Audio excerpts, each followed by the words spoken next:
जय गंगे। सम्मानित पत्रकार बंधुओं, सदा से प्रयाग की इस पावन धरती के मेला क्षेत्र के शिविरों में हम सब ने आप सबका स्वागत किया है। आज एक बार फिर आपका स्वागत करते हैं। माघ मेला सबसे सही सरल शब्दों में गोस्वामी तुलसीदास जी द्वारा कही गई पंक्तियों से संगठित होता है। माघ मकरगत रवि जब रोई, तीरथ पति आव सब कोई, देव तनुज नर किन्नर श्रेणी, सादर मध्यमी सकल त्रिवेणी। ये जो पंक्तियां हैं, इनमें सादर शब्द महत्वपूर्ण है। सादर मध्य ही माने स्नान करते हैं। स्नान करने से मतलब नहीं है, सादर आदर सम्मान के साथ स्नान करते हैं। तो यहां पर अनादिकाल से सादर आदर सम्मान के साथ स्नान करने की परंपरा रही है।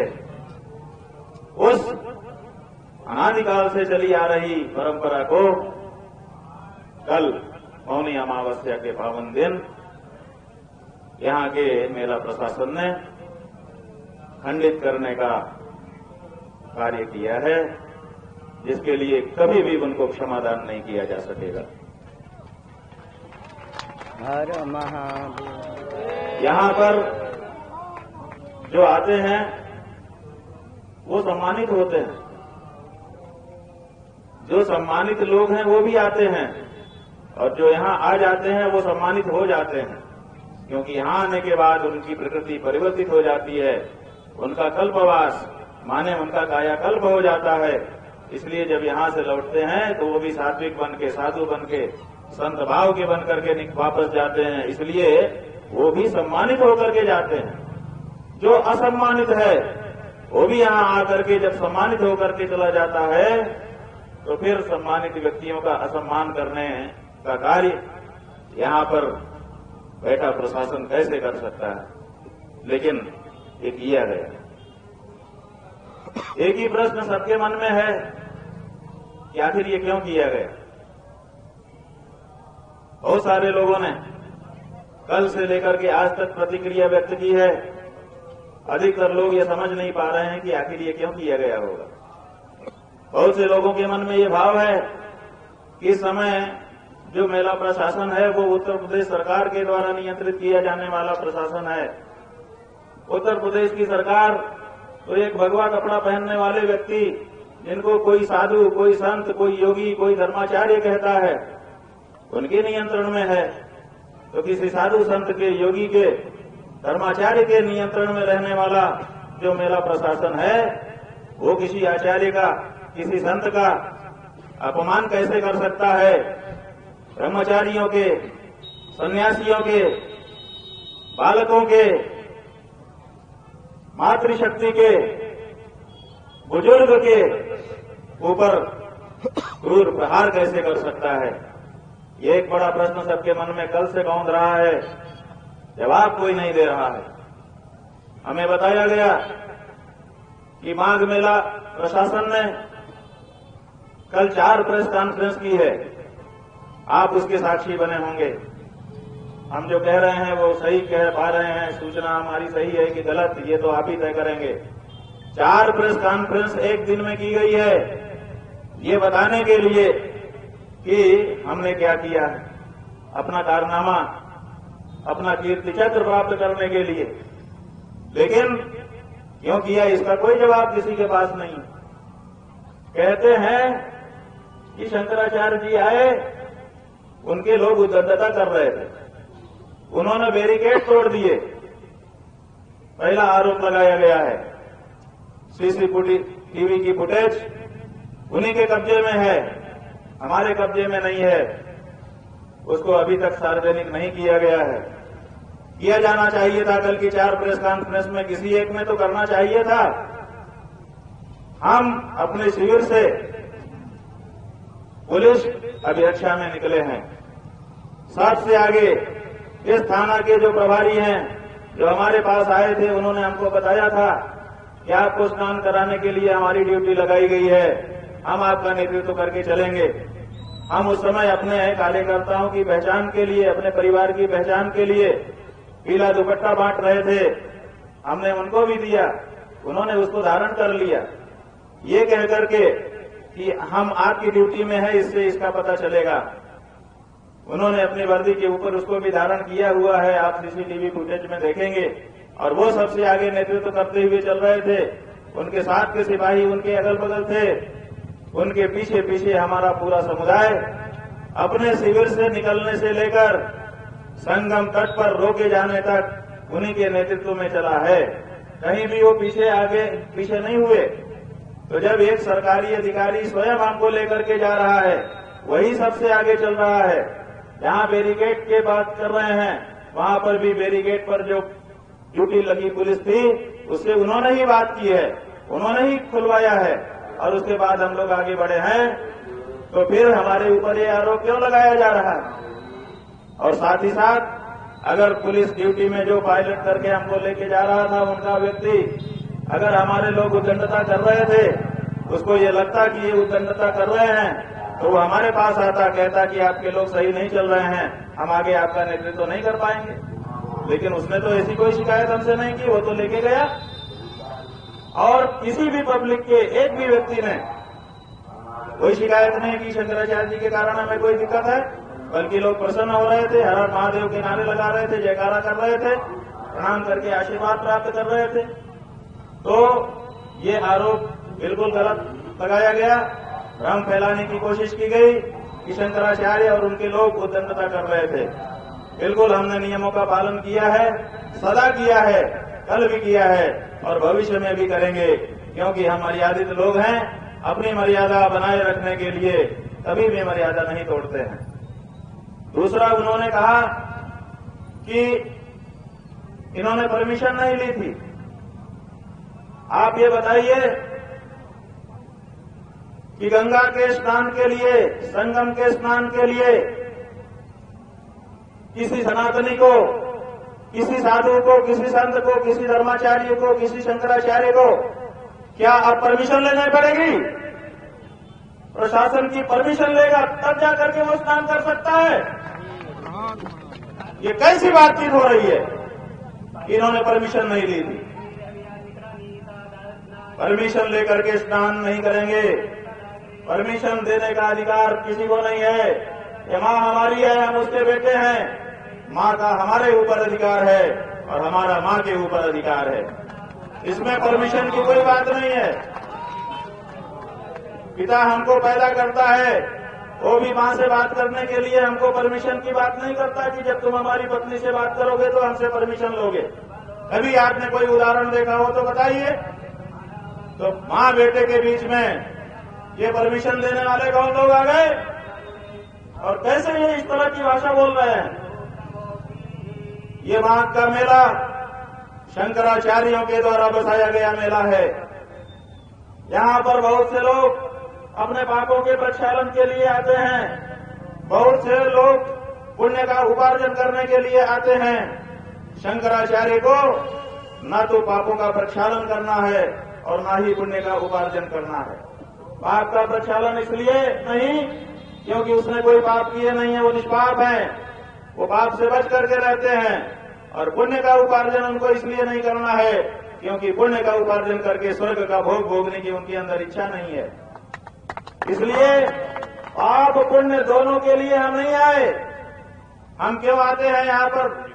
हम इसलिए आते हैं कि जब हम आते हैं और आकर के पवित्र डुबकी लगाते हैं तो हमको देखने वाला पूरा सनातनी समाज ये सोचता है कि जहां शंकराचार्य जी जाकर के डुबकी लगा रहे हैं, हमें भी वहां पर जाना चाहिए। हमारी डुबकी को देखकर ये करोड़ों जनता यहां पर आई हुई है और आप हमारे रास्ते को रोकते हैं और कहते हैं इन्होंने परमिशन नहीं लिया। अगर बात यह है कि उनको सूचना देने की, हाँ ये परंपरा रही है, हम लोग सूचना देते रहे हैं कि हमारी क्या मूवमेंट है, व्यवस्था करने वाले व्यवस्थापक को पता होना चाहिए।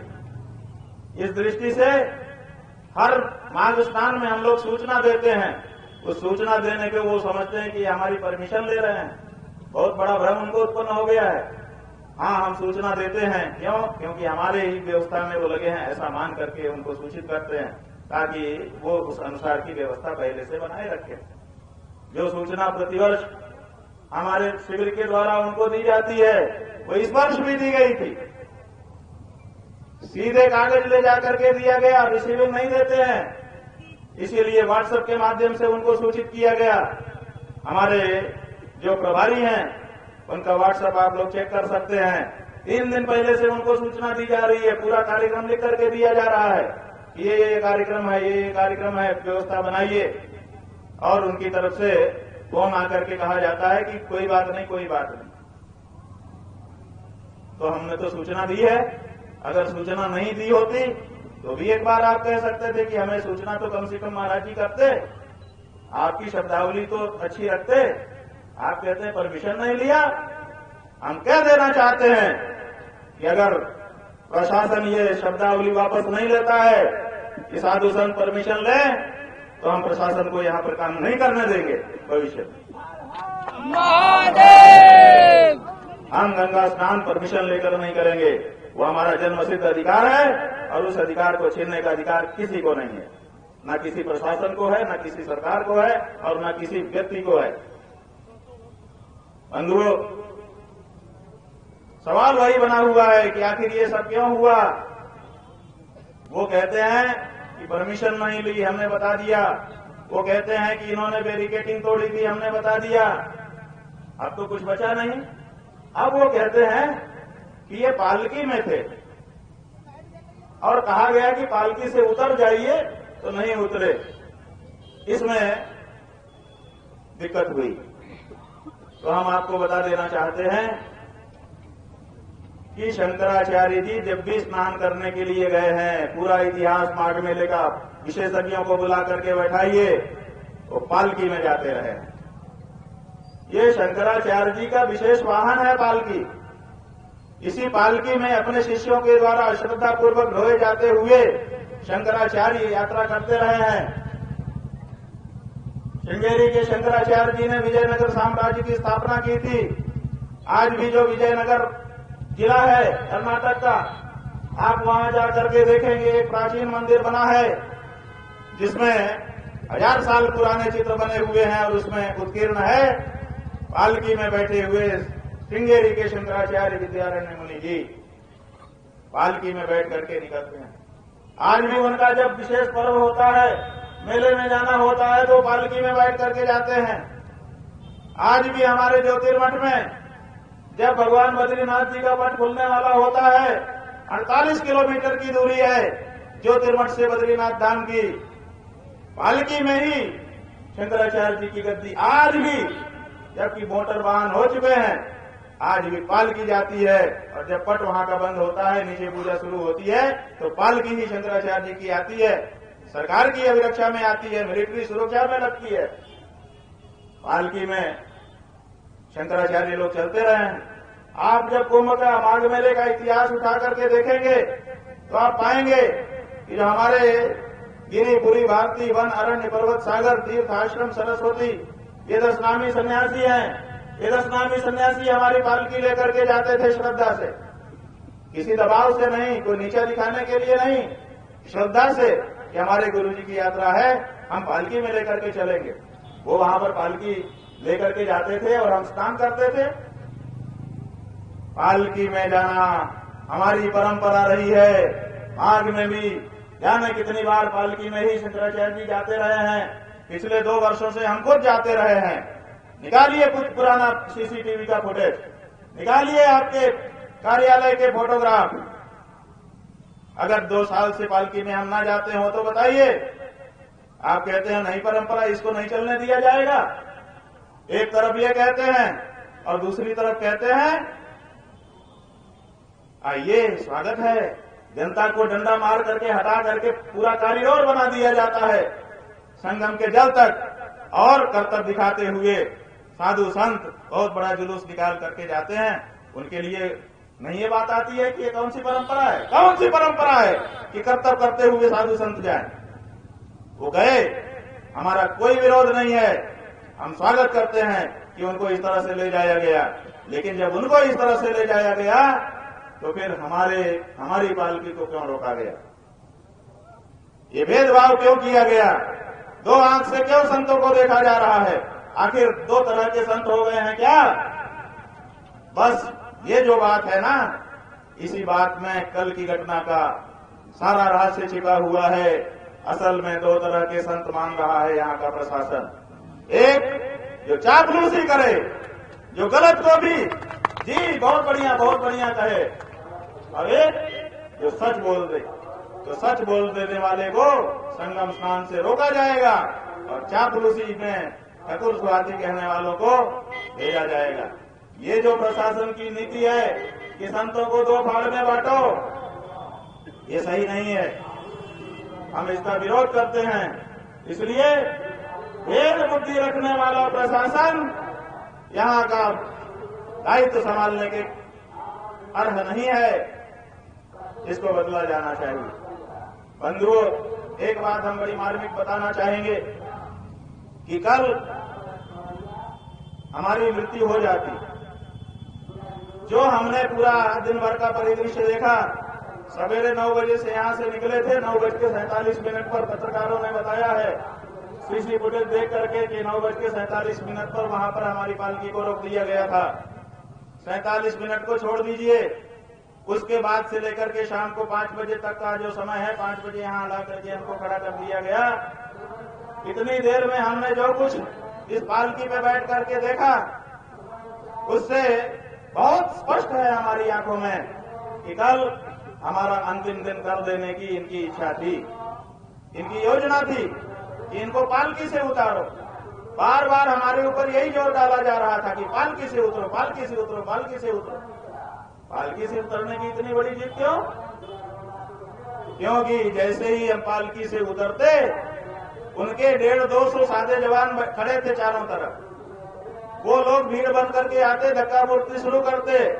वीडियो में जनता को दिखता कि पब्लिक धक्का मुक्की कर रही है, और उसी में हमको पटक करके मार दिया जाता, 2-4 और को मार दिया जाता, और सारा दौड़ मच दिया जाता कि शंकराचार्य के कारण भगदड़ हुई और लोग मारे गए।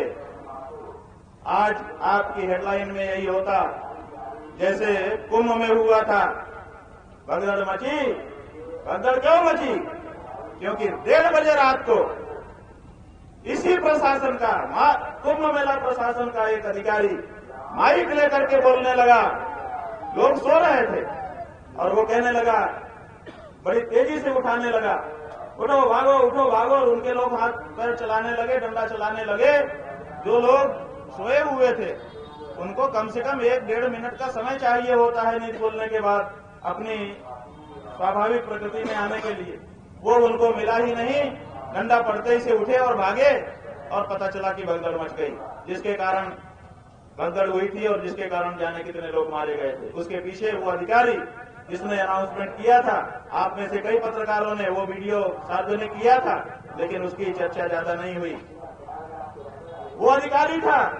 इसी तरह से भगदड़ तो कराई जाती है, कल ये कराने की योजना थी। और इसकी पुष्टि कैसे हुई कि पहले हमको रोका गया, और रोकने के बाद हमारे एक एक व्यक्ति को पकड़ करके घसीट करके हमारी आंखों के सामने ले गए। उनमें दंडी सन्यासी थे, हमारे मुख्य शिष्य हैं ज्योतिर्मयानंद जी और प्रत्यक्ष चैतन्य मुकुंदानंद जी। इन दंडी सन्यासियों को घसीट करके ले जाया गया। हम खून का घूंट पी करके बैठे रहे। उसके बाद हमारा एक छोटा, अभी 14 साल का दंडी सन्यासी शिष्य है, जो विश्व का सबसे कम उम्र का इस समय का दंडी सन्यासी शिष्य है, उसको घसीट करके ले जाया गया।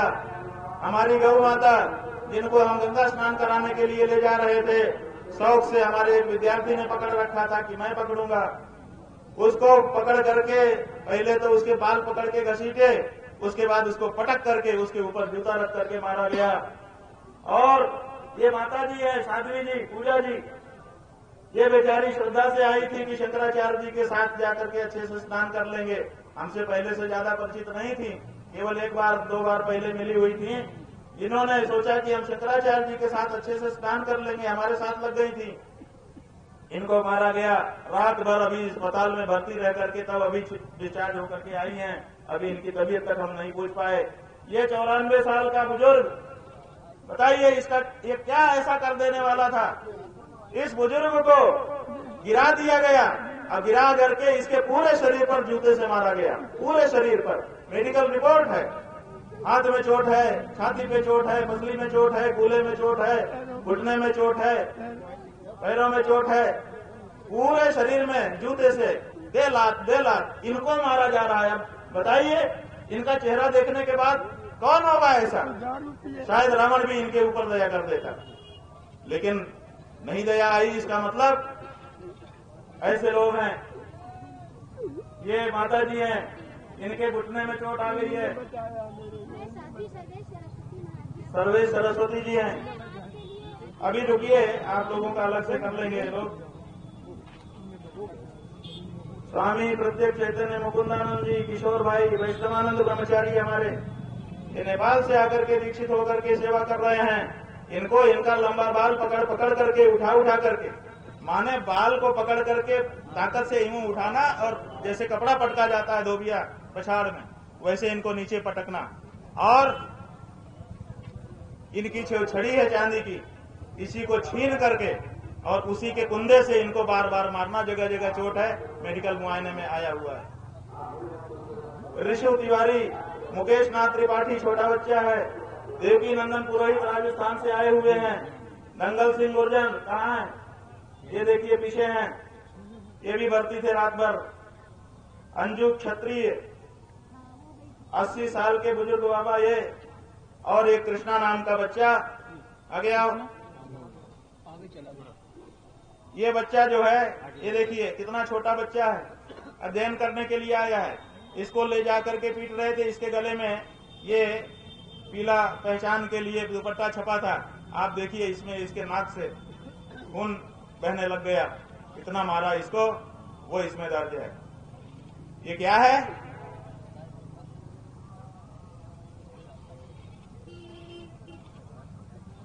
हमारे कुल 35 लोगों को इन्होंने पकड़ लिया, और उसके बाद हम पूरी तरह से अकेले हो गए। जब हम पूरी तरह से अकेले हो गए, यहीं से समझ में आता है कि आखिर अकेला क्यों करना चाहते थे। इन्होंने अकेला कर दिया हमको कहते थे नीचे उतरो। हम नीचे नहीं उतर रहे थे। हम जान रहे थे कि अगर हम भीड़ में गए तो मार दिए जाएंगे, तो हम नीचे नहीं उतरे, बैठे रहे। इन्होंने फिर माइक से तरह तरह के प्रवाद कहने शुरू किए, तरह तरह की बात कहनी शुरू की। आप लोगों में बहुत से लोगों ने उसको कई बार रिकॉर्ड किया। हमको उत्तेजित कर रहे थे कि ये उत्तेजित होके कूदें, और कूदते ही हम लोग जो करना है हमको कर दें। हम उत्तेजना में नहीं आए। बंधुओं, हम आपको इसी बीच में एक इतिहास बताना चाहते हैं। हम इतिहास को पढ़ करके बैठे हुए हैं। इतिहास में ये लिखा हुआ है कि जो 1762 की पानीपत की तीसरी लड़ाई हुई थी, सदाशिवराव भाऊ के नेतृत्व में पेशवा बाजीराव के सेनापति अहमद साद अब्दाली के साथ इनका युद्ध हुआ था। उस युद्ध में ये जो सदाशिवराव भाऊ थे, ये पेशवा बाजीराव द्वितीय के बेटे को भी लेकर के आए थे। उसका नाम विश्वास राव था, वो भी लड़ रहा था। ये हाथी पे चढ़ के लड़ रहे थे और पूरी सेना का नियंत्रण कर रहे थे, नेतृत्व कर रहे थे। उसी समय उन्होंने देखा कि वो विश्वास राव जो इनका भतीजा लगता था, उसके ऊपर आक्रमण हो गया है। भावना में आकर के वो हाथी पर से कूद पड़े और जाकर के उसको बचाने की उन्होंने कोशिश की सदाशिवराव ने, लेकिन परिणाम उल्टा हो गया। परिणाम ये हुआ कि जैसे ही सेना तो हर समय हाथी के ऊपर देखती थी कि हमारे सेनापति जी क्या कह रहे हैं, और जब देखा कि हाथी के ऊपर कोई नहीं है तो उन्होंने समझा कि हमारे सेनापति मारे गए, सेना भागने लग गई। और परिणाम ये हुआ अहमद साद अब्दाली वो युद्ध जीत गया, जबकि वो युद्ध नहीं जीत सकता था अगर वो बैठे करके नेतृत्व करते रहते, केवल हाथ हिलाते रहते, जयकारा लगाते रहते, सेना में उत्साह रहता। पालकी से उतर गए, लोगों की नजरों से हट गए, हाथी के ओहदे से, उसका परिणाम हुआ यही नहीं बंधुओं, बाबर और राणा संग्राम सिंह के बीच में 1527 में खानवा का युद्ध हुआ था, जो बहुत प्रसिद्ध है इतिहास में। उस इतिहास की भी यही कहानी है कि राणा संग्राम सिंह युद्ध जीत रहे थे, युद्ध जारी था, लगभग जीतने के कगार पर आ गए थे। उसी समय संग्राम सिंह की आंख में एक तीर आकर के लगा और उनके जो शुभेच्छु थे उन्होंने तत्काल उनको अपने कब्जे में लिया और मैदान से बाहर ले गए। उनको तो बचा लिया गया, लेकिन अपने नेता को नदारद देख करके सेना घबरा गई और पराजय का सामना करना पड़ गया। इतना ही नहीं बंधुओं, जो सच्चा हिंदू वीर हेमू कालानी था, उसकी कहानी तो आप लोगों ने सुनी ही होगी। हेमू कालानी अपने जीवन में कोई भी युद्ध नहीं हारा था, और जब वो अंतिम युद्ध करने के लिए गया, हुआ कुछ नहीं था। वो हाथी पर बैठ करके युद्ध का नेतृत्व कर रहा था, उसकी भी कनपटी में आकर के एक तीर लगा, उसके लोगों ने उसको हाथी से उतार लिया। सेना ने समझा कि वो मारे गए, परिणाम युद्ध हार गए और भारत पर मुगलों का राज हो गया। अंतिम हिंदू राजा था हेमू कालानी। तो हमने इतिहास पढ़ा हुआ है कि जनता की नजर से अगर दूर गए तो शत्रु अपना काम कर देगा। तो हम इस पालकी पर बैठे रहे, और पालकी पर बैठे रहने के कारण हम आज बचे हुए और आपसे बातचीत करने के लिए उपलब्ध हैं। इसी पालकी ने हमको बचाया है। और बंधुओं, ये पालकी कोई शौक की चीज नहीं है। आपके प्रधानमंत्री अगर आपके नगर में आते हैं और बहुत सारी भीड़ उनको देखने के लिए आती है, तो आज भी परंपरा है कि वो एक खुली गाड़ी के ऊपर खड़े होते हैं ऊंचाई पर, और वो गाड़ी चलती है। क्या आप कह सकते हैं कि आपका प्रधानमंत्री शौक रखता है ऊंची गाड़ी पे चढ़ने का? क्या सारे प्रधानमंत्री ऐसे शौकीन हैं? नहीं, ये शौक नहीं है, ये जरूरत है। अगर हम ऊपर दिखाई देंगे तो दूर तक की जनता, हमसे 100 मीटर दूर तक की जनता भी हमको देख सकेगी और वहीं से संतुष्ट हो जाएगी। और अगर हम उसको दिखाई नहीं देंगे तो हमको देखने के लिए वो एक दूसरे के ऊपर चढ़ेगी, भगदड़ मचेगी और अप्रिय घटना होने की संभावना हो जाती है। शंकराचार्य पालकी पर इसलिए नहीं चलते कि उनको पालकी पर चलने का शौक है। हमको स्वयं पालकी पर चढ़ने का शौक नहीं है, और इस बात का प्रमाण पहले ही बिना प्रसंग उपस्थित हुए आपके सामने है।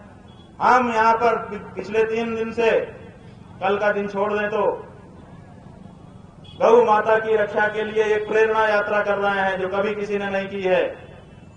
आपके जो 5000 कैंप लगे हुए हैं, उन 5000 कैंप के सामने पैदल चल के नंगे पांव जा रहे हैं। कभी गया है कोई शंकराचार्य किसी साधु महात्मा के घर के सामने, उसके शिविर के सामने? कोई अधिकारी गया है किसी सामान्य साधु के शिविर के दरवाजे? किसी विशेष साधु के यहाँ जाकर के आप बर्तन मांज सकते हैं, भोजन बना सकते हैं? ऐसे अधिकारी तो हमने देखे हैं, लेकिन किसी सामान्य से सामान्य साधु के घर अगर नंगे पांव पैदल चल करके कोई जा रहा है तो ये आपका शंकराचार्य जा रहा है और कोई नहीं जा रहा है। इसलिए उस शंकराचार्य के ऊपर ये आरोप लगाना कि वो पालकी से शौक से जा रहे थे या उसे उतरने के लिए राजी नहीं थे, ये बिल्कुल गलत बात है। हमने तो प्रैक्टिकल देखा। पिछले 40 वर्षों से हम स्नान कर रहे हैं संगम में। हमारे गुरुजी पहले यहीं शिविर में रहते थे, यहीं से स्नान के लिए जाते थे। उस समय उनके लिए गाड़ियां जाती थी, प्रशासन की व्यवस्था होती थी। लेकिन जब गाड़ियों से वो शिविर से संगम जाते थे तब, और जब उनका स्वास्थ्य कमजोर होने लगा, मनकामेश्वर मंदिर से वो सरस्वती घाट से बोट में जाने लगे संगम स्नान करने के लिए, तब कभी भी लगभग हम उनके साथ नहीं गए। हम यहीं शिविर से, जो हमारे शिविर में रहने वाले हमारे गुरु भाई गुरु बहन होते थे, उनके साथ पैदल चल के नंगे पांव संगम जाते रहे, और जैसे आम जनता स्नान करती है वैसे हम स्नान करते रहे। जब हमारा 3 वर्ष पूर्व ज्योतिषपीठ के शंकराचार्य के रूप में अभिषेक हो गया, तो हमने सोचा कि अब हमारे लोगों ने कहा अब आप शंकराचार्य हो गए, आप वीआईपी घाट से जैसे गुरुजी जाते थे वैसे जाइए। प्रशासन ने भी हमसे पेशकश की कि आप वैसे ही जाइए, लेकिन हमारा मन नहीं माना। हमने कहा हम जनता में घुल मिल करके आम बन करके जाते हैं, वही हमारे लिए अच्छा है। हमको ये अच्छा नहीं लगता कि अपनी माँ के पास हम वीआईपी बन करके जाएं। आप बताइए, हमारा यही विचार क्या हमारा दुर्गुण है? कि हम वीआईपी बन के मां के पास नहीं जा रहे थे, हम जनता में घुल मिल करके चले जा रहे थे। और फिर जब हम सामान्य रूप से गए पैदल चल करके, तो हमने देखा कि बड़ी भागा दौड़ी होती थी। सही में एक दूसरे के ऊपर लोग चढ़ जाते थे। जैसे उनको पता चलता था कि हमारे बीच में शंकराचार्य जी आए हैं, जयकारा आदि कोई न कोई लगा ही देता था, तो लोग समझ जाते थे, तो दौड़ते थे कि हम कैसे छू लें और कैसे देख लें। तो हमने देखा कि ये तो अव्यवस्था हो जाएगी। तो दूसरे वर्ष हमारे लोगों ने हमको सुझाव दिया कि अपने लोग पालकी से चलते हैं। तो हमने कहा ठीक है, और हम पालकी से गए। पिछले वर्ष गए और उसके एक और वर्ष पहले 2 वर्ष से पालकी में ही जा रहे हैं, और इसी रूट से 2 नंबर पुल पार करके ही जाते हैं, 1 नंबर पुल से वापस आते हैं। हमारा रूट बना हुआ है। तो हम पिछले वर्ष और उसके पिछले वर्ष पालकी में बैठकर अपने पूरे परिवार के साथ वहां गए, स्नान किया, चले आए। आप बताइए कि पिछले वर्ष या उसके पिछले वर्ष, माघ मेले की बात कर रहे हैं, पिछले वर्ष से कुंभ मत लगाइएगा, क्योंकि कुंभ में अलग व्यवस्था थी। हम लोग अलग से गए थे, 3 शंकराचार्य एक साथ स्नान किए थे। तो 2 जो पर्व आए, उन दोनों पर्वों में, दोनों माघ मेला में हम यहाँ से पालकी से गए और आए। बताइए किसने शिकायत की कि शंकराचार्य जी के कारण कोई भगदड़ हुई या हम कोई अव्यवस्था हुई, बल्कि लोगों ने और अच्छा समझा। तो ऐसी परिस्थिति में हमारे ऊपर ये आरोप लगाना बिल्कुल हमारे पीठ को बदनाम करना है। व्यक्तिगत हमारे लिए कोई कुछ करे, हमें मारे, पीटे, गाली दे, चलेगा। मान अपमान दोनों को हम बराबर रखते हैं, लेकिन हमारे पीठ को कलंकित करने का, हमारी परंपरा को कलंकित करने का कोई प्रयास करेगा तो हमसे कठोर दूसरा कोई नहीं होगा। हम इसको स्वीकार नहीं करते। हमारे अंदर स्वयं का बल तो कम है, हमारी परंपरा का, हमारे गुरुओं का बल ज्यादा है। इसलिए उनके सम्मान की रक्षा करना भी हमारा एक कर्तव्य है। तो वो हम तैयार हैं, उसको करते हैं। तो हम ये बता रहे थे कि इसी पालकी ने हमारा संरक्षण बंधुओं किया है। और जहां तक यहां बैठने की बात है, यहां हम अपने मन से नहीं बैठे हैं। आज हमको लोगों ने बताया कि आप अखबार वालों ने रिपोर्टिंग की है। जितना आपको समझ में आया होगा आपने रिपोर्टिंग की है, हम थोड़ा सा सही कर देना चाहेंगे। आपने ये लिखा है उनके द्वारा बताए गए के अनुसार कि शंकराचार्य जी आए, उनको रोका गया, वो पालकी से नीचे उतरने को तैयार नहीं थे। हमने कहा कि परंपरा नहीं है। फिर जिद हुई और उसके बाद उनके लोगों को उन्होंने वो किया, अलग किया, फिर वो चले गए। ऐसा उनका वक्तव्य है। हम चले नहीं गए क्योंकि हम चल नहीं सकते थे। हमारी पालकी जब तक कोई ढोता नहीं हो सकता था। तो जब हमारे लोग थे ही नहीं तो हमारी पालकी कौन ढोता? तो हमको सादी वर्दी में, जिनकी कमर में पिस्टल लटके हुए थे, ऐसे जवान 25-30 आकर के घेर लिए, और फिर उनमें से कुछ लोगों ने हाथ लगाया हमारी पालकी को ले जाने के लिए। आप लोगों में से कई लोगों ने रिकॉर्डिंग भी की है। हमने उनसे पूछा कि भाई तुम कौन हो, पहले बताओ, और कहां ले जा रहे हो बताओ। तो वो पीछे हो गए। वो ना तो अपनी पहचान बताना चाहते थे और ना ये बताना चाहते थे कि वो हमको कहां ले जा रहे हैं। और आप देखिए कि आपके शंकराचार्य को पूरी भीड़ में, यहाँ तरह तरह के लोग हैं, अनजाने लोग हैं, पता नहीं कौन किस भावना से आया हुआ है, वहां उन्होंने हमारे परिकरों से बिल्कुल हमको अकेला कर दिया। एक अकेला, जीवन में कभी हम अकेले नहीं रहे। हम रात को सोते भी हैं तो 2 लोग हमारे पास बैठ के जागते रहते हैं। एक ऐसा समय नहीं आता, नहाते भी हैं तो बाथरूम के बाहर 2 लोग रहते हैं। कभी हम अकेले नहीं रहते हैं। ये जीवन का हमारा पहला दिन था पिछले 25 सालों में, क्योंकि हम सन्यासी जब से हुए हैं तब से हमारा नियम है, तब से हमारे साथ हमारे परिकर हर समय रहते हैं। सोते समय भी जगते हुए बैठे रहते हैं। तो कल ये पहला अवसर था कि प्रशासन ने पूरी तरह से हमको अकेला कर दिया। आखिर क्यों अकेला किया होगा? और फिर पुलिस के जवान लेके चले। हम डांटा, भाई तुम या तो पहचान बताओ या तो बताओ कहां ले जा रहे हो। तब हम कुछ सोचे, और नहीं तो हटो। तो हट गए क्योंकि कैमरे थे आपके। लेकिन पीछे जाकर के ये जो बैग है इसके पीछे छूट करके धक्का मारते हुए हमारे रथ को वो ले चले।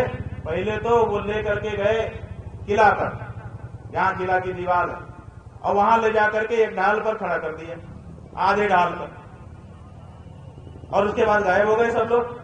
हमने देखा कि अब कोई आगे भी नहीं ले जा रहा है, कुछ हो नहीं रहा है। हमने पूछा भाई क्या बात है? कोई कुछ बोलने को तैयार नहीं। पब्लिक आ गई, वो प्रणाम आदि करने लगी। हम वहीं कहते कि भाई हमारे साथ अनहोनी हो रही है, तो जनता गुस्से में आ जाती।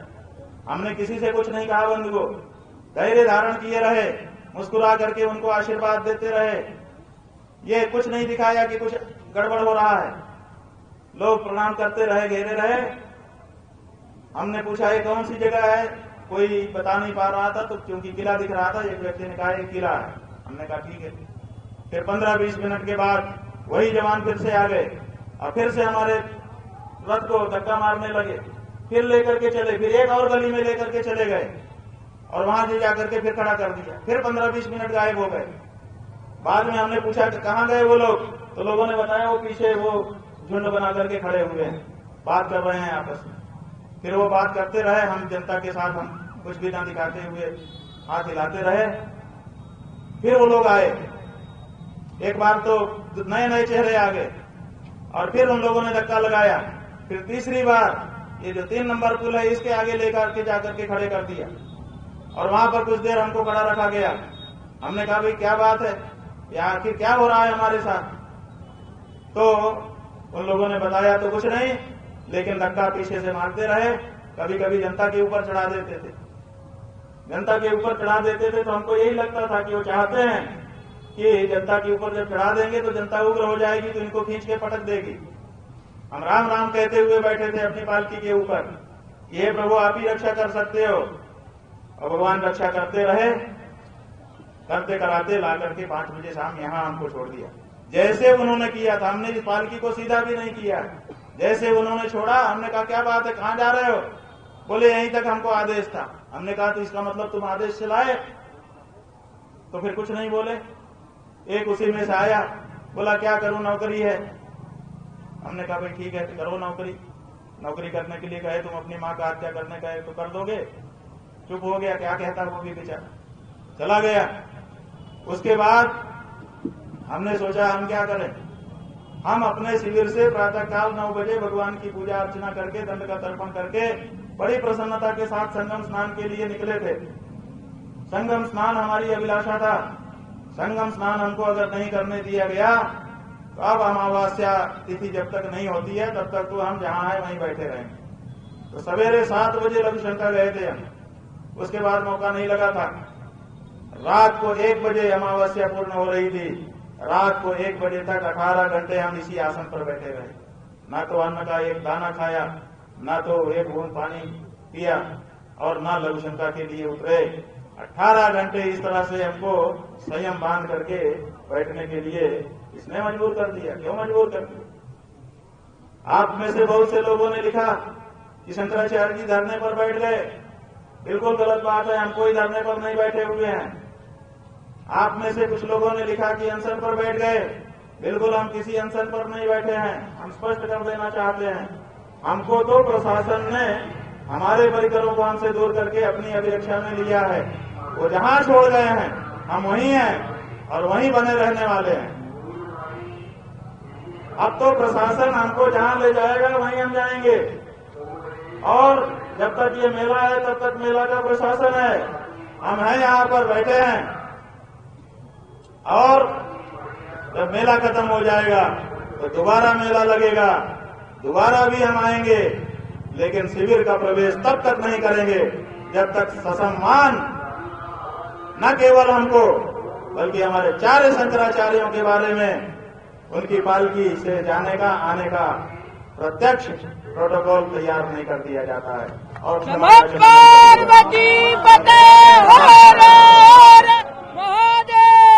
तात्कालिक रूप से हमारे मन में ये बात आई थी कि हम मेला छोड़ करके चले जाएं, जहां सम्मान की रक्षा नहीं है वहां क्यों रहें। लेकिन सवेरे द्वारका पीठ के शंकराचार्य जी महाराज का टेलीफोन आया। उन्होंने कहा कि आप चले जाएंगे तो उससे प्रशासन को तो और सुविधा हो जाएगी। वो तो चाहते ही हैं कि जो धार्मिक लोग हैं वो मेले से दूर हो जाएं, ताकि मेले को व्यवसाय का केंद्र बना दिया जाए। मंदिरों को व्यवसाय का केंद्र बनाया जा रहा है, मेला क्षेत्र को व्यवसाय का केंद्र बनाया जा रहा है, नास्तिकों को यहाँ बुला बुला करके बसाया जा रहा है। उनके इस कार्य में उनको और सुविधा हो जाएगी, इसलिए उन्होंने कहा कि आप कृपया यहाँ रहिए। हमने उनके परामर्श को, उनका आदेश माना। हमारे बड़े गुरु भाई हैं, हमारी उनकी एक साथ दीक्षा हुई है, हमारा उनका एक साथ पट्टाभिषेक हुआ है, हमारा उनका एक साथ मन मिला हुआ है। हमने कहा आपका जो आदेश हम स्वीकार करते हैं। तो हमने अपना जो विचार था उसको बदल दिया। अब हम यहाँ बैठे हैं, लेकिन हमारी टेक है, और टेक ये है कि अपने शिविर के अंदर हम तब प्रवेश करेंगे जब सम्मान केवल हमारा नहीं, चारों शंकराचार्यों का सुरक्षित हो जाएगा। बल्कि शंकराचार्यों का ही क्यों, हम तो कहते हैं कि जो हमारे 5 वैष्णवाचार्य हैं, जो हमारे 13 अखाड़ों के आचार्य हैं, वो हमारे परंपरागत गुरु हैं। उनके भी सम्मान की सुरक्षा का व्यवस्थित प्रोटोकॉल घोषित हो जाना चाहिए। ये नहीं कि किसी के साथ कभी भी कुछ भी व्यवहार करो, इसको स्वीकार नहीं किया जाएगा। बंधुओं, हम इस टेक को कायम रखेंगे। जब भी मेला आयोजित होगा मेले में आएंगे, लेकिन रहेंगे फुटपाथ पर। अब तक शिविर में प्रवेश नहीं करेंगे जब तक जो अपराध कल यहाँ के प्रशासन के द्वारा किया गया है उसको स्वीकार करते हुए उसकी सार्वजनिक क्षमा याचना नहीं कर ली जाती है। और हम ये बताना चाहेंगे बंधुओं, हम चाहते तो यहीं पर संत सम्मेलन बुलाते। आप जो भेद की नीति दिखा रहे हैं कि कुछ संतों को आप सुविधा देंगे, कुछ का अपमान करेंगे, इससे संत दो फाड़ हो जाएंगे। संत कभी दो फाड़ नहीं है, हम सब एक हैं। लेकिन हम यहाँ वो चीज को नहीं दिखाएंगे। यहाँ तो हमने गौ रक्षा प्रेरणा यात्रा प्रारंभ की है, उसको जारी रखेंगे। कैंप जाएंगे और गौ माता के लिए जो संकल्प प्रेरणा हम संतों को दिला रहे हैं उसको दिलाते रहेंगे। बोले शंकराचार्य भगवान की। और अभी तक तो हम पैदल नंगे पांव जा रहे थे, अब पालकी में ही जाएंगे। और जहां तक ताकत दिखाने की बात है, हम यहां ताकत नहीं दिखाएंगे क्योंकि यहां तो पहले से ही लोग आए हुए हैं। कंप्यूटर बाबा ने अभी घोषणा आपके सामने की है, आगामी 10-11 मार्च को चैत्र के कृष्ण पक्ष की शीतला सप्तमी और शीतला अष्टमी को दिल्ली में हम आमंत्रित करते हैं संतों को। आइए, आ करके अपनी एकजुटता दिखाइए। अब तय होना चाहिए कि क्या संत चापलूस होगा कि संत जो है वो सत्य सनातन धर्म के साथ खड़ा होने के लिए तैयार होगा। हमारे ऊपर जो आक्रमण किया गया है वो क्यों किया गया है?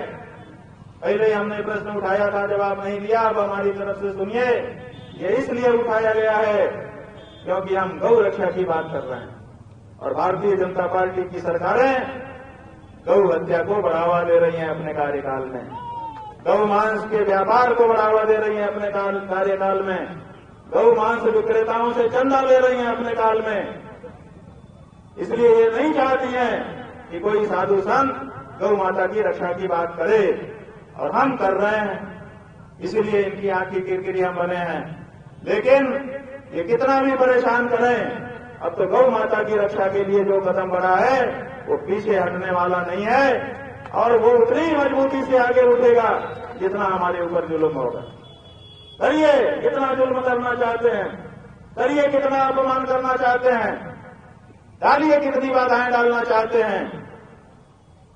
आपकी हर बाधा को हटाते हुए हम गौ रक्षा के मार्ग में आगे बढ़ रहे हैं, और अपने जीवन में अब हम अपने और अपने साथ के जन में सभी सनातनी हिंदुओं के जीवन में ये अवसर लाना चाहते हैं कि जब तक हम जीवित हैं किसी से भी बात करें। तो जैसे गाना बना था ना कि हम उस देश के वासी हैं जिस देश में गंगा बहती है, हम कहना चाहते हैं कि हम ये कह सके किसी से भी बात करते समय गर्वोन्नत होकर कि हम उस देश के वासी हैं जिसमें गौ रक्षा होती है। आज हम ये नहीं कह पाते। जब विदेशी आके हमारे सामने कहता है कि 100 करोड़ सनातन धर्मी तुम, तुम अपनी गाय माता की रक्षा नहीं कर पा रहे हो, तुम क्या करोगे? हम कुछ नहीं बोल पाते हैं। और बंधुओं, मुसलमानों से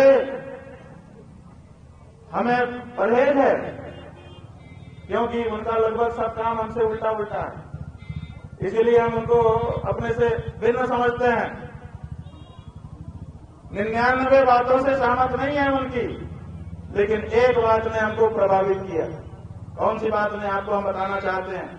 हम काशी में थे, काशी में मंदिर तोड़े जा रहे थे भाजपा गवर्नमेंट के द्वारा। यही योगी जिसको आप लोग साधु संत कहते हो, हम तो हुमायूं का बेटा अकबर कहते हैं, हम तो औरंगजेब कहते हैं, ये नहीं है हिंदू कहने के लायक। ये मंदिर तोड़ने का समर्थन करने वाला आदमी है। 150 से ज्यादा मंदिर तोड़ दिए गए, एक शब्द नहीं निकला इसके मुंह से, इसलिए कि इसकी मुख्यमंत्री की गद्दी ना चली जाए। मुख्यमंत्री की गद्दी को महत्वपूर्ण समझने वाला पौराणिक मूर्तियों के सामने क्या हिंदू हो सकता है? वो सत्ता लोलुप है, वो हिंदू नहीं है। इसलिए हमने आवाज उठाई कि भाई ये गलत हो रहा है, ये ठीक नहीं हो रहा है। और हम निकले, हमने आह्वान किया कि जो हमारे साथ आना चाहते हैं वो निकलिए। काशी की हर गली में बंधुओं हम गए। 750 किलोमीटर की यात्रा हमने गली गली में की। जो मोबाइल कदम नापता है उसी से पता चलता है। जब हमने 40 दिन की यात्रा पूरी की तो हमने देखा 750 किलोमीटर हो गए थे। काशी की कोई गली नहीं बची। 40 दिन तक नंगे पांव हमने यात्रा की मंदिरों को बचाने के लिए। 85 हिंदू हम पहले दिन निकले थे और अंतिम दिन 100 भी नहीं हो पाए। बीच के किसी भी दिन 100 से ऊपर हिंदू हमारे साथ नहीं आए। नए जरूर आए, लेकिन पुराने हट गए, ये कह करके कि हमारे ऊपर दबाव आ रहा है, हम नहीं रह पाएंगे आपके साथ। हमने कहा बिल्कुल हट जाओ, हम तुमको खतरे में नहीं देखना चाहते हैं। फिर कुछ नहीं आए, लेकिन 100 से ऊपर कभी नहीं हुए। 40 दिन में एक दिन भी। ये हमने हिंदुओं तुम्हारी हालत देखी है। और फिर उन्हीं मंदिरों को तोड़ने के समय में, जिसको वो लोग मस्जिद कहते हैं, हम तो नहीं मानते उसको मस्जिद, ज्ञानवापी का हमारा मंदिर, एक बुलडोजर रात को काम कर रहा था 10 बजे, उसका जो पंजा है वो ऐसे घूमा मंदिर तोड़ते तोड़ते, और वो ऐसे घूम के कहीं मलबा रख रहा था और ऐसे आ रहा था, मस्जिद की 3 ईंटें गिर गई उससे। वो तथाकथित मस्जिद, उसकी 3 ईंटें बंधुओं गिर गई। असली कहानी बता रहे हैं। 10 बजे ये घटना हुई। 11 बजे 10,000 मुसलमान उस जगह को घेर चुके थे। 11 बजे 10,000 मुसलमान। और नरेंद्र मोदी को, आदित्यनाथ योगी को मां बहन की गालियां बाकायदा रिकॉर्डिंग पर आप लोगों के कैमरों के सामने आईडी लगा करके दे रहे थे। वो सब प्रसारित भी हुआ। वहीं से हमने देखा किसी एक के ऊपर FIR नहीं हुई। और सवेरे 4 बजते बजते सारे अफसर आ गए और आकर के उन्होंने हाथ पैर जोड़ लिए और 3 ईंटों को सीमेंट लगा करके जहां का तहां सेट कर दिया।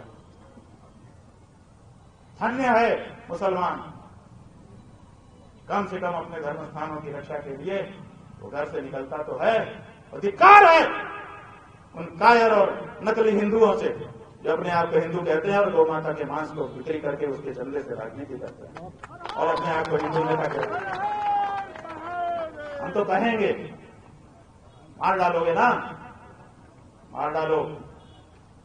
ये धरती खाली नहीं रहती है, कोई न कोई फिर पैदा हो जाएगा और तुम्हारी नाक में फिर नकल कर देगा। ये सत्य मरता नहीं है। व्यक्ति को मार करके सत्य को नहीं मार सकते। हमने बार बार आवाज उठाई है, आज भी उठा रहे हैं, आगे भी उठाएंगे। तुम्हारे द्वारा किए जा रहे इस अपमान से हम परेशान नहीं हैं। हमको तो आप मौका दे रहे हो, हमारा जितना अपमान करोगे उतना हमको मौका मिलेगा अपनी बात कहने का। इसलिए इस बात पे विचार करो। अब बंधुओं, हम अंतिम बात बताएंगे, उसके बाद विराम लेंगे। और वो अंतिम बात यह है कि हम परिचय कराना चाहते हैं आपका। अभी तक आपने जिन लोगों का परिचय अलग ढंग से देखा है, अब उनका परिचय करा रहे हैं। ये देखिए, एक चित्र है, ये एक महिला का चित्र है। सौम्या अग्रवाल, कमिश्नर प्रयागराज। अगर गलत हो तो सुधार लीजिएगा, क्योंकि हमको जैसा बताया गया उसके आधार पर हम कह रहे हैं। सौम्या अग्रवाल, कमिश्नर प्रयागराज। ये यहाँ की कमिश्नर है, मंडल अध्यक्ष हैं, बड़ी पदाधिकारी मानी जाती हैं। डीएम भी इनको रिपोर्ट करता है।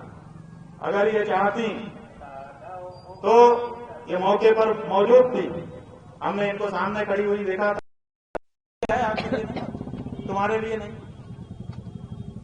हमने कहा चलो भाई, तुम्हारा प्रशासन का माइक अगर हमारे लिए है ही नहीं है तो कोई बात नहीं। और दूसरा एक अच्छा मौका आया, ये अनाउंसमेंट कर रहा था कि जहां पर बहुत भीड़ है वहां पर इन्होंने अपना रथ खड़ा कर दिया है, जिसके कारण पब्लिक को बड़ी दिक्कत हो रही है। हालांकि वहां नहीं हो रही थी, वो तो एक कोने में था स्थान। तो हमने उससे कहा कि अगर दिक्कत हो रही है तो जवानों को कह कि वहां खड़ा करवा दो जहां खाली है। हमने क्या गलत प्रस्ताव किया? अगर इनको हमको बात भी करना था तो पहले आके यही तो कहना चाहिए था, महाराज जी जरा इधर कर लें, थोड़ा बात करनी है, तो एकांत में ले जाते, ये समस्या ही ना उत्पन्न होती। कोई भी व्यवहारिक पुलिस वाला होता तो यही करता कि पहले वो कहता महाराज जी जरा इधर कर लें, अपने को थोड़ी बात करनी पड़ेगी व्यवस्था के संबंध में। तो हम मना कर देते, ले जाता एकांत में, एक जगह पे खड़ा कर लेता, फिर जो भी होता। इन्होंने बीच रोड पे खड़ा किया और फिर हमारे ऊपर आरोप लगाने लगे। फिर क्या हुआ कि हमने कहा कि उठवा करके वहां रख दो, तो बड़े अच्छे से कहा, हमको याद रहेगा कि पुलिस के कंधे इसके लिए नहीं बने हैं। बड़े गजब डायलॉग के अंदाज में कहा कि पुलिस के कंधे इसके लिए नहीं बने हैं। और फिर थोड़ा सा ऐसा शब्द कहा जो अच्छा नहीं लगेगा हमारे स्वयं के, हमारे लिए है, कुछ गाली शायद बोल करके कि तुम्हारे लिए नहीं, इस तरह का था। तो हमको लगा कि अरे वाह, पुलिस के कंधे थोड़े छोटे मोटे कामों के लिए नहीं है, बड़े कामों के लिए। और बाद में जब पुलिस वाले हमको लेकर के यहाँ तक आ गए, यहाँ से घुमाते वहां से घुमाते, तो हमको उसकी बात याद आती रही रास्ते में कई बार, कि कहता था कि पुलिस के कंधे इसके लिए नहीं है और यही कर रहे हैं पुलिस वाले। ये जो बंधु था, इसी ने कहा कि इसके साथ के सबको हटाओ और इसे नीचे उतारो।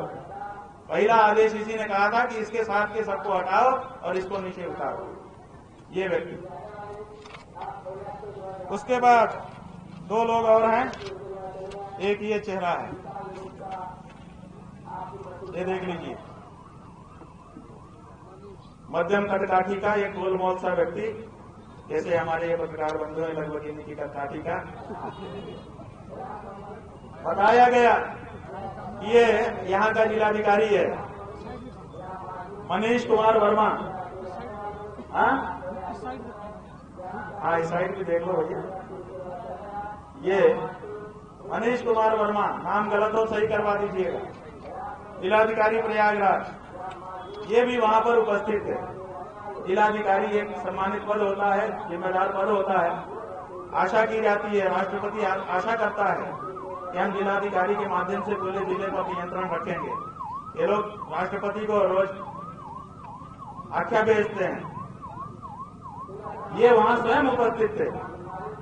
क्या इनको अपने विवेक शक्ति का प्रयोग करते हुए इस तरह के मामले पैदा होने देने चाहिए था, जिससे पूरे प्रदेश और पूरे देश में कोलाहल मचे? निश्चित रूप से ये जानबूझ करके ऐसा कर रहे थे। अगर ऊपर से इनको कहा गया था तब तो ठीक, तब तो आपके अच्छे सिपाही हैं, जो आप कहते हो करते हैं, आज्ञाकारी हैं। आज्ञाकारी भी अच्छा माना जाता है कुछ मामलों में। लेकिन अगर ये आपको खुश करने के लिए कर रहे थे तो आपके खुश होने से नहीं चलेगा। आपकी बड़ी किरकिरी भी इस मामले से हुई है। जो सिंधु सनातनी जनता है उसने आपके अपने शंकराचार्य के अपमान को अच्छे से नहीं लिया है। अभी तक हिंदू सनातनी जनता ने ये अधिकार पुलिस प्रशासन को और सरकारों को नहीं दिया है कि वो हम आचार्यों का अपमान करने की शक्ति प्राप्त कर लें। तो इनकी गलती यह है कि प्रेस में इन्होंने असत्य बातें, भ्रामक बातें फैलाई और मौके पर मौजूद रहने के बावजूद इन्होंने ऐसा कोई उपाय नहीं किया जिससे ये घटना इतनी बड़ी ना बनती, बात का पतंगर न बनता। और बंधु, अब जो चित्र हम दिखा रहे हैं, जैसे किसी मैच में मैन ऑफ मैच होता है, मैन ऑफ द मैच, जैसे किसी फिल्म में खलनायक होता है, समझ लो वो चित्र हम दिखा रहे हैं। ये देखिए, ये व्यक्ति, ये जो व्यक्ति है, ये असली व्यक्ति है। इसी ने सबसे पहले आके हमारा रथ, हमारी पालकी रोकी। इसी ने जब अंदर हमारे शिष्य ले जाए गए पुलिस द्वारा पकड़ के घसीट के, इसी ने उनको सबको मारा। अगर ये लोग चोटिल हैं, जितने लोग चोटिल हैं लगभग सब इसी की मार से चोटिल है। यही सबको मार रहा था अंदर जाकर। जो ले जाया जाता था उसी को ये मारता था और बेरहमी से मारता था। इसका नाम बताया है, पहले बताया शक्ति और बाद में बताया कि कोई विनीत सिंह है। ये सीओ पद पर बताया जा रहा है। चेहरे से ही आप लोग जान जाएंगे, अगर जानते हो तो बता दीजिए, नहीं तो कोई बात नहीं है, चेहरा तो पक्का यही है। ये जो व्यक्ति है यही मारपीट कर रहा था, बुरा बर्ताव कर रहा था, मुंह से गालियां निकाल रहा था,